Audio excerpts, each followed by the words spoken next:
আমাদের জীবন হলো একটি যাত্রাপথ, একটি প্রতিযোগিতা। আর এই প্রতিযোগিতায় এগিয়ে থাকার জন্য, জয়লাভ করার জন্য আমরা সবাই কোনো না কোনো সাহায্য খুঁজি। কেউ ঈশ্বরের শরণে যান, কেউ গুরুর কাছে যান, কেউ মাতা পিতার কাছে যান, আবার কেউ যোগ্য বন্ধু নির্বাচন করে নেন। আর হ্যাঁ, এনারা সবাই আপনাকে জীবনে অগ্রসর হওয়ার পথে সাহায্য করতে পারেন। কিন্তু এমন একজন ব্যক্তি আছেন এই সংসারে, যিনি এই সংসারে আপনাকে সবার আগে নিয়ে যেতে পারেন। আর সেই ব্যক্তি হলেন স্বয়ং আপনি, আর কেউ নয়। অর্থাৎ আপনি যদি চেষ্টা করেন, পরিশ্রম করেন, তাহলে আপনার বন্ধু, আপনার বান্ধব, আপনার পরিবার, আপনার গুরু আপনাকে সাহায্য করতে পারে, আপনাকে আরো অনেক বেশি প্রদান করতে পারে। কিন্তু যদি আপনার চেতনাই না থাকে, তাহলে কেউ আপনাকে এগিয়ে নিয়ে যেতে পারবে না। যেমন ছোট্ট একটা বালক যে সবেমাত্র হাঁটতে শিখছে, প্রথমে সে হামাগুড়ি দিয়ে চলতে চেষ্টা করে। তার মাতা পিতা তাকে দেখে খুব আনন্দ পান, তাকে উৎসাহও দেন। সেই ছোট বালক দাঁড়াতে চেষ্টা করে, হাঁটতে চেষ্টা করে, আবার পড়ে যায়, আবার উঠে দাঁড়ায়, আবার চেষ্টা করে, আবার পড়ে যায়। আর ভবিষ্যতে গিয়ে সে হাঁটতেও শিখে যায়, আবার দৌড়তেও শিখে যায়। এই সংসারে আপনি যে কর্মই করতে চান না কেন, যে স্বপ্নই আপনি পূর্ণ করতে চান না কেন, সেটা আরম্ভ হবে আপনাকে দিয়ে, আপনার কর্ম দ্বারা।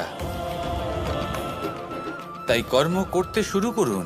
বাইরে থেকে সাহায্য পেতেই পারেন, তা সদ্ব্যবহার করুন আর আমার সাথে ভালোবেসে বলুন, রাধা রাধা। জ্ঞান, এই সংসারের, এই জীবনের আধার হলো জ্ঞান। আমরা সবাই জ্ঞান লাভ করতে চাই, সামনে অগ্রসর হতে চাই। কারণ আমাদের লক্ষ্য পূরণ করাই হোক, আমাদের পথ খোঁজাই হোক, বা যে কোনো কাজ হোক, এই জ্ঞান আমাদের সাহায্য করে। এই জ্ঞান অত্যন্ত আবশ্যক। কিন্তু অনেক মানুষ এটা বুঝতেই পারেন না যে জ্ঞান কিভাবে অর্জন করা যেতে পারে, কিভাবে এই জ্ঞান লাভ করা সম্ভব হতে পারে, কি কর্ম করতে হবে, কোনটা ভাবতে হবে। ওনারা না রীতি জানেন, না নীতি জানেন। সেই জন্য ওনাদের জীবনে জ্ঞান আসে না, তাই দুঃখী হয়ে পড়েন। আর এখানে বলি, দুঃখ পাওয়ার কোনো কারণ নেই। আপনার জীবনে জ্ঞান আসেনি, এটা কোনো লজ্জার বিষয় নয়। লজ্জার বিষয় হলো এটা যে জ্ঞান লাভের জন্য আপনি প্রস্তুতি নন, আপনি তৎপর নন, আপনি চেষ্টাই করছেন না। অজ্ঞানী হওয়া কোনো খারাপ বিষয় নয়, কিন্তু জ্ঞান লাভের পিপাসা না থাকা,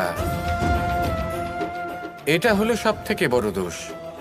তাই সবসময় জ্ঞান লাভের জন্য প্রস্তুত থাকুন আর চেষ্টা করতে থাকুন। আসলে নির্বাচনটা আপনাকে করতে হবে যে আপনি অজ্ঞানী থেকে জ্ঞানী হয়ে উঠতে চান, নাকি জ্ঞানী থেকে আবার অজ্ঞানী হয়ে উঠতে চান। আসুন আমার সাথে ভালোবেসে বলুন, রাধা রাধা।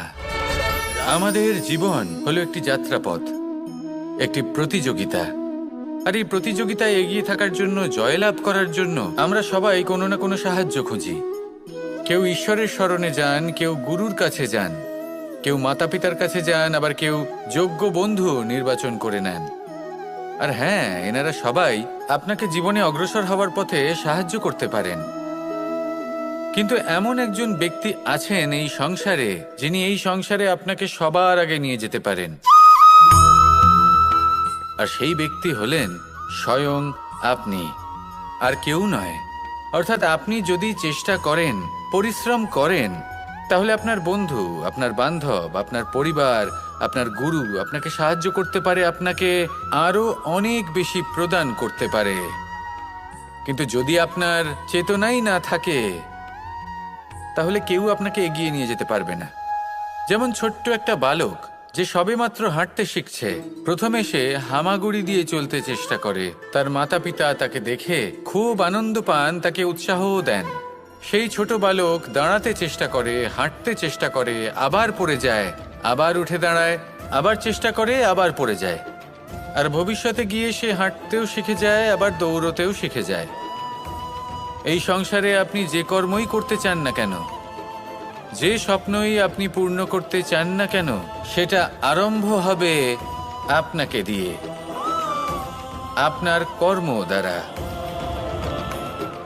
তাই কর্ম করতে শুরু করুন। বাইরে থেকে সাহায্য পেতেই পারেন, তা সদ্ব্যবহার করুন আর আমার সাথে ভালোবেসে বলুন, রাধা রাধা। গঙ্গা ভারতের সবথেকে শক্তিশালী নদী, এমন একটি নদী যে নিজেই হলো একটি ইতিহাস। কিন্তু কখনো ভেবেছেন যে এই গঙ্গা নদীর প্রবাহ যখন গঙ্গোত্রী থেকে শুরু হয় তখন তার উৎপত্তি কিভাবে হয়? হিমবাহ যখন গলে যায় তখন একটি ফোঁটার জন্ম হয়, সেই ফোঁটাগুলোর সাথে আরও কিছু ফোঁটা যুক্ত হয়, তারপরে একটি ছোট ধারা উৎপন্ন হয়, সেটা বইতে থাকে। এর পরবর্তীতে আরও অনেক ধারা আরও অনেক ফোঁটার সাথে যুক্ত হয়ে যায়, আর অবশেষে একটা মহান বিশাল ধারা জন্ম নেয়, যাকে আমরা মহানদী গঙ্গা বলি। সেই জন্য এই কথা বলা হয়েছে যে একটি পাথর দিয়ে প্রাচীর বানানো যায় না। মহানদী গঙ্গা আসলে কি, যদি ভালোভাবে ভেবে দেখেন তবে এ হলো অগুন্তি জলের ফোঁটার মিশ্রণ, যেটা আরম্ভ হয় একটি ফোঁটা দ্বারা। একটি ফোঁটা যা এদের সকলকে নিজের অন্তরে সমাহিত করে নেয় এবং এমন একটি যাত্রা শুরু করে যা পরবর্তীতে মহানদী গঙ্গার রূপ ধারণ করে। এর থেকে আমরা কি শিক্ষা পাই? এটাই যে জীবনে শুধুমাত্র পরিশ্রম এবং সমস্যার সম্মুখীন হওয়াটাই পর্যাপ্ত নয়, সেটা তো সকলকেই করতে হয়। প্রয়োজন হলো সারল্য। সারল্য দ্বারা সবাইকে নিজের অন্তরে সমাহিত করে নিতে হবে, তাদের সাথে চলতে হবে, অনেককে এক করে তুলতে হবে। এই প্রবৃত্তি যদি আপনি নিজের অন্তরে জাগ্রত করেন তাহলে আপনিও গঙ্গার মতো মহান হয়ে উঠবেন। আসুন আমার সাথে ভালোবেসে বলুন, রাধা রাধা। যখনই আমরা মহাদেবের কথা স্মরণ করি বা ওনাকে পুজো করি তখন আমরা বলে থাকি হর হর মহাদেব। কিন্তু এই গৌরব আরেকজন দেবীও লাভ করেছেন, দেবী গঙ্গা। যখন আমরা গঙ্গা নদীতে প্রবেশ করি সেই জলকে হাতে নিয়ে আমরা বলি হর হর গঙ্গা।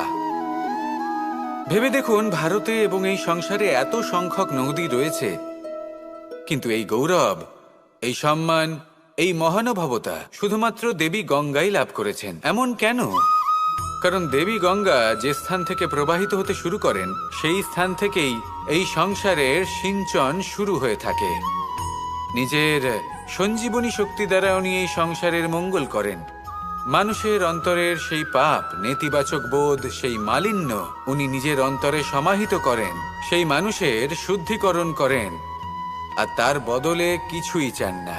ঠিক সেভাবেই আমাদের জীবনে এমন কিছু মানুষ আছেন, যদি আমরা তাদের সাহায্য করতে পারি, বিপদ থেকে বেরিয়ে আসার জন্য তাদের প্রেরণা যোগাতে পারি, ওনাদের শক্তি প্রদান করতে পারি, ওনাদের দুঃখ ও যন্ত্রণা আমরা হরণ করতে পারি, আর তার বদলে কিছুই না চাই, তাহলে আমরাও মহান হওয়ার পথে অগ্রসর হয়ে যেতে পারি। হয়তো সেই দিন সকলে আমাদের জয় জয়কার নাও করতে পারেন, কিন্তু সেই দিন আমরা হর হর মহাদেব, হর হর গঙ্গা এই দুই কথার সার অবশ্যই বুঝতে পারব। আসুন আর আমার সাথে ভালোবেসে বলুন, রাধা রাধা। মন্দিরে যখনই কোনো ব্যক্তি গিয়ে মন্দিরের ঘণ্টা বাজান তখন সেই ধ্বনি শুনে তিনি উপলব্ধি করেন যে ওনার মন শান্ত হচ্ছে। কিন্তু যদি উনি এই ঘণ্টা না বাজান তাহলে কিন্তু কোনো স্বর উৎপন্ন হবে না। যখন সেটা স্থির থাকে তখন কোনো স্বর উৎপন্ন হয় না। যখন আমরা তাকে আন্দোলিত করি তখন তার অনুনাদ ঘটায়, ক্রমে অনুরণন ঘটে, আর তারপর এমন ধ্বনি উৎপন্ন হয় যা আমাদের আত্মা পর্যন্ত পৌঁছয় আর মনকে শান্ত করে দেয়। এর থেকে আমরা কি শিক্ষা পাই?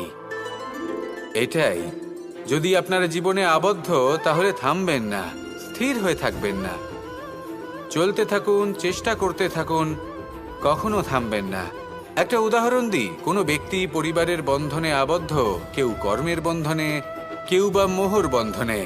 যদি আপনি আবদ্ধ থাকেন আর যদি সেই বন্ধন থেকে বেরিয়েও আসতে পারছেন না, তখনও চেষ্টা করতে থাকুন। লক্ষ্যে যদি পৌঁছতে নাও পারেন তাও চেষ্টা করতে থাকুন। কিছু না হলেও আপনি একটি মন্দিরের ঘণ্টার মতো অন্য কোনো ব্যক্তিকে তার লক্ষ্যে পৌঁছে দেওয়ার কাজটা অবশ্যই করতে পারবেন। জীবনে কিছু শুভ কাজ করতে পারেন, অন্য কারোর মঙ্গল করতে পারেন, তাকে প্রেরণা প্রদান করতে পারেন। যদি আপনি চেষ্টা চালিয়ে যান জীবনে কখনোই ব্যর্থ হবেন না। তাহলে এভাবেই চেষ্টা করতে থাকুন আর আমার সাথে ভালোবেসে বলুন রাধা রাধা। মানুষের সব থেকে বড় পুঁজি কি?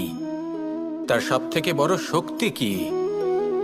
আমি যখন এই প্রশ্নটা করি তখন কিছু মানুষ বলেন মানুষের বল, তার ধন, তার জ্ঞান, তার বন্ধু, এরাই মানুষের শক্তি।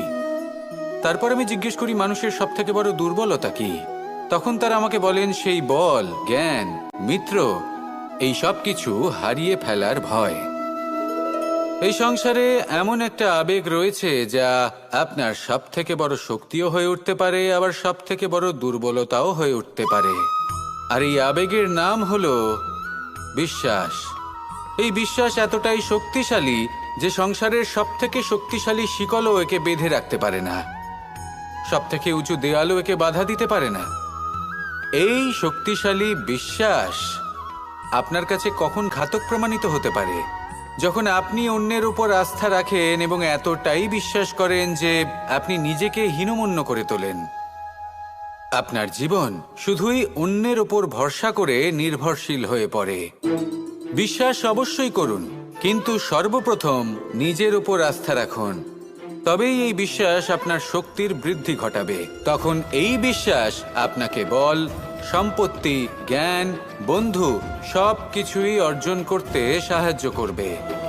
দেখুন, যখন কোনো ব্যক্তি পড়ে যান তখন আপনি সেই ব্যক্তিকে তখনই তুলতে পারবেন যখন সেই ব্যক্তি নিজে উঠে দাঁড়াতে সক্ষম।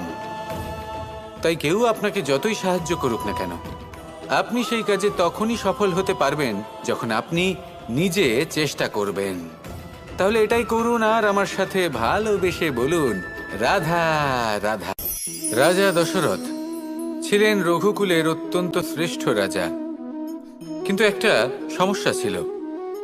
অনেক অনেক চেষ্টা সত্ত্বেও, পুজো অর্চনা করা সত্ত্বেও ওনার কিছুতেই সন্তান লাভ হচ্ছিল না।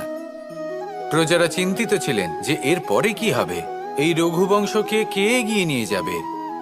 কিন্তু রাজা দশরথ এই চিন্তা থেকে মুক্ত ছিলেন, কারণ ওনার শ্রবণ কুমারের অন্ধ মাতা পিতার দেওয়া সেই অভিশাপের কথা মনে ছিল। যখন ভুলবশত রাজা দশরথের বাণ দ্বারা শ্রবণ কুমারের মৃত্যু হয়, তখন শ্রবণ কুমারের মাতা পিতা রাজা দশরথকে অভিশাপ দিয়েছিলেন যে তুমিও নিজেই এইভাবে নিজের সন্তানের বিয়োগে, দুঃখে, যন্ত্রণায় কাতর হয়ে মৃত্যু লাভ করবে। এটা ওনার মনে ছিল। উনি মনে করতেন যে এই অভিশাপ যখন উনি পেয়েছেন তখন তো অবশ্যই ফলবে। আমি আমার সন্তান বিয়োগে মৃত্যু লাভ করব, এর অর্থ হলো এটাই যে আমার সন্তান প্রাপ্তি হবে। সেই অভিশাপই ওনার জীবনে বরদান রূপে ফিরে এলো। যখন সঠিক সময় এলো তখন উনি 4 পুত্র লাভ করলেন, আর তারপর কি হলো সেটা আমরা সকলে জানি। এবার এর থেকে আমরা কি শিক্ষা লাভ করলাম? যে জীবনে এই সমস্যা, এই সংকট বা কঠিন পরিস্থিতি এসব তো আসতেই থাকবে। নিয়তিকে আমরা পাল্টে ফেলতে পারবো না, যেটা হবার সেটা অবশ্যই হবে। তাই যেটা হচ্ছে সেটা আনন্দের সাথে যাপন করলে কেমন হয়? প্রত্যেক সমস্যার মধ্যে কোথাও না কোথাও আনন্দ আছে, সেই আনন্দ খুঁজে বের করতে চেষ্টা করুন। সমস্যার মধ্যে থেকে আনন্দটা খুঁজে নিয়ে সেটাকে মনে ধরে রাখুন, এই আনন্দের সাথে অগ্রসর হন আর এই আনন্দ সহকারে বলুন রাধা রাধা। আপনি কখনো কোনো বাহনকে দেখে থাকবেন, তার অনেকগুলো ভাগ রয়েছে, ভিন্ন ভিন্ন ভাগ যেটা একসাথে কর্ম সম্পাদন করে। তা সে চাকা হোক বা যন্ত্র হোক বা সেই বাহন নিয়ন্ত্রণকারী ব্যক্তি আদি ইত্যাদি, সবাই নিজের ক্ষমতা অনুসারে, নিজের স্বভাব অনুসারে নিজের কর্ম করেন। কিন্তু যখন কথা ওঠে বাহনের অগ্রসর হওয়ার, পথ চলার, তখন তার মূল অর্থ যেটা আমরা বুঝি সেটা হলো চাকা। এবার এমন ঠিক কেন হয়? কারণ চাকার স্বভাব হলো চলতে থাকা, সেই জন্য সে চলতে থাকে, তাই বাহনও চলতে থাকে। এবার সেটাই মানুষকে বুঝতে হবে নিজেদের সম্পর্কের বিষয়ে। অনেক সময় মানুষ ব্যথিত হয়ে পড়েন, ভাবেন আমাদের এই জীবনে সম্পর্কগুলো আমাদের ইচ্ছে অনুসারে চলে না। এবার এমনটা মানুষের কেন মনে হয়? এই কারণে মনে হয় কারণ সে সম্পর্কগুলো বুঝতেই পারে না। সম্পর্কগুলোর সাথে কিভাবে চলতে হবে, কিভাবে চলা উচিত, সেটাই সে বুঝে উঠতে পারে না। দেখুন, সম্পর্ক যখন তৈরি হয় তখন সেই ব্যক্তি যুক্ত হন, তাদের সাথে নিয়ে আপনি সামনে অগ্রসর হন। এমন কখনোই হবে না যে আপনি এগিয়ে চলেছেন আর আপনার সম্পর্ক আপনার পেছনে পেছনে আসছে। ঠিক যেভাবে বাহনের ক্ষেত্রে চাকার স্বভাব হলো চলতে থাকা, ঠিক সেভাবেই সম্পর্কের স্বভাব হলো সাথে থেকে অগ্রসর হওয়া। তাই এই সম্পর্কগুলোর সাথে যুক্ত থাকুন আর জীবনে অগ্রসর হতে থাকুন। এই সম্পর্কগুলি আপনার জীবন সুখে পরিপূর্ণ করে তুলবে। আর তখন এই মন সুপ্রসন্ন হয়ে বলবে, রাধা রাধা।